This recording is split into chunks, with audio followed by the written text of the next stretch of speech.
Welcome to our monthly report for October 2013.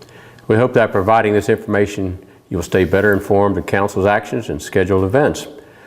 On Tuesday, October the 1st, 2013, we held a public forum to obtain public input on beach nourishment. The forum was attended by well over 100 people and proved to be informative. The individuals in attendance were overwhelmingly in support of nourishing the beach. The Mayor Pro Tem Gary Perry gave a presentation that traced the history of Kitty Hawk's once wide beaches and increased vulnerability of NC-12 and US 158 to flooding from major storms.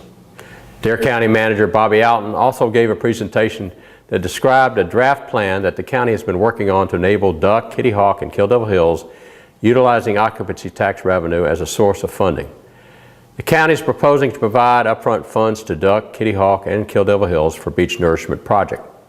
The county is asking all three towns to conduct their project at the same time. That could save everyone 17% in total cost. The county says that overall cost to Kitty Hawk for beach nourishment is about $16.5 million. Of this cost, the county is willing to provide $10.3 million in upfront costs and $3 million to help pay any debt service that the town will incur. The cost to the town would be $6.2 million financed over 6 years.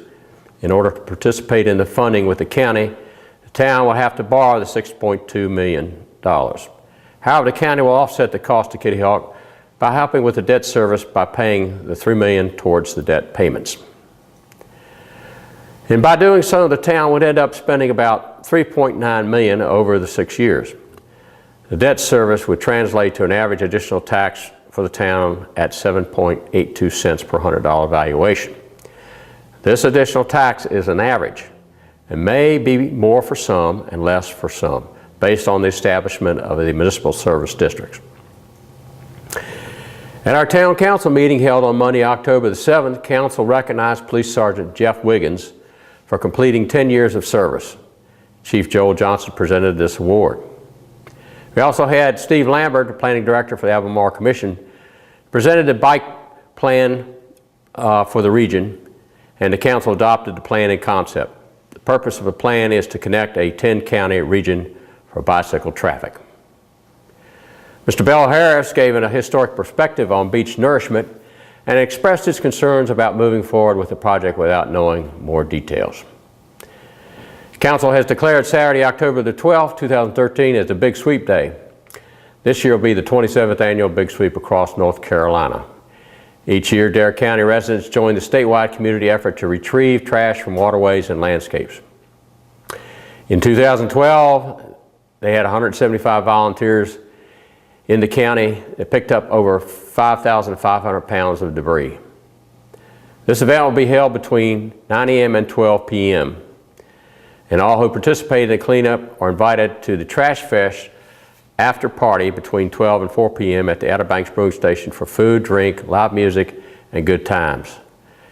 For more information, please visit www.surfrider.org/outerbanks.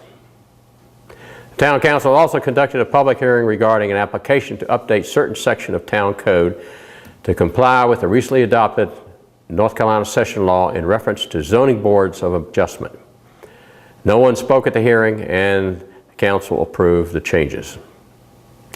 In addition, Joe Hurd, our town's Director of Planning, provided an overview of an application to subdivide an existing 14.78 acre property on the western side of Ridge Road into 8 lots. No new roads are being proposed as a part of the subdivision, and the Council approved the final plat for this project. Council also approved an interlocal agreement for the beach nourishment funding with Dare County. This agreement will allow the town to move forward with the funding for beach nourishment with financial assistance from the county. The Town Council also authorized a financial advisory agreement with DEC Associates to provide financial consulting services throughout the beach nourishment project. Council approved an interlocal contract for cooperative purchasing with the Houston-Galveston Area Council.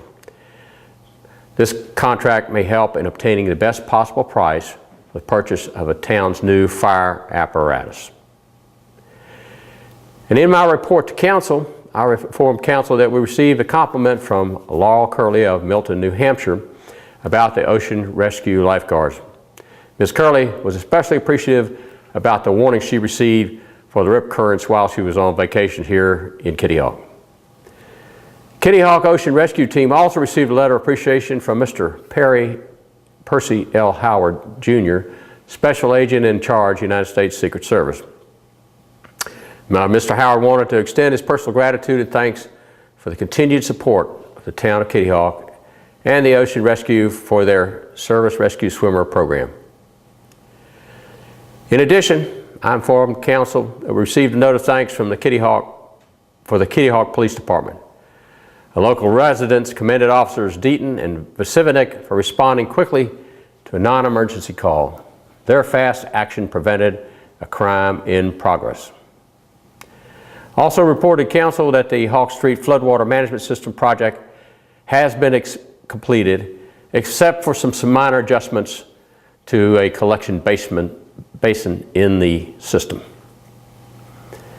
In other town news, the town's fall chipping service will be held on Monday, October the 14th, and this service will chip vegetative debris such as branches, stick, and small trees up to 4 inches in diameter and 6 feet long.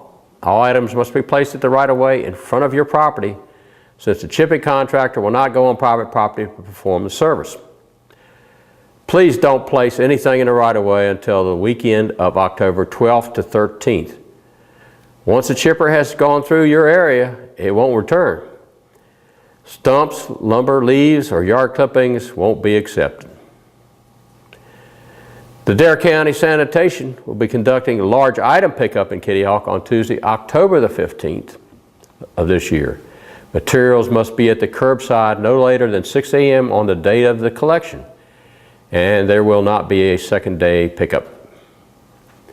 Please don't place items at the roadside until the day before the pickup will be held. If the county does not take any item you placed on the roadside, it's been rejected and must be disposed of at your expense. The Kitty Hawk Police Department will begin utilizing a new service to access important, valuable community information when you need it, using the latest technology. The agency will create and publish messages through the Nixle Community Information Service. Nixle will then deliver this information to you instantly via text, email, and/or web message. Notifications can also be accessed online at Nixle's website at www.nixle.com. The service is secure, reliable, easy to use, and it's free to all citizens. You can please register at www.nixle.com. Or for more information, you can contact the Kitty Hawk Police Department at 252-261-3895 or administrationpd@kittyhawktown.net. Well, that's what's happening in Kitty Hawk, and we appreciate your time and your interest in participating in local government. Thank you very much.